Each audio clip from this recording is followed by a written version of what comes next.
Қадірменді қауым, баршаңызды Алла Тағаланың халқымызға берген теңдессіз сыйы тәуелсіздік күні мерекесімен шын жүректен құттықтаймын. Мерейлі мерекеміз құтты болсын. Отбасыларыңызға бақ пен береке, бірлік пен татулық тілеймін.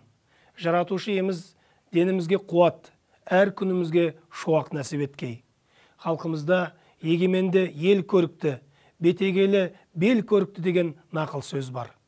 Аллаға шүкір, тәуелсіздігіміздің арқасында мешіттеріміз ашылып, медреселеріміз бой көтерді. Құрбан айтымыздың құрметіне демалыс жарияланып, құлшылық жасауға еркіндік алдық. Тәубенің зоры, тәуелсіздік деген тәлімді сөздің тағылымы осында жатса керек.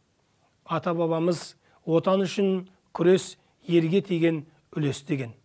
Тәуелсіздігімізді баянды ете түсу түрлі салаға жауапты тұлғаның әр азаматтың асыл борышы, мызғымас міндеті. Алла Тағала егемен елдің ертеңі үшін аянбай қызмет етіп жүрген асыл азаматтарымызға жар болсын. Халқымыз ғұмырлы, тәуелсіздігіміз тұғырлы болғай. Әмин.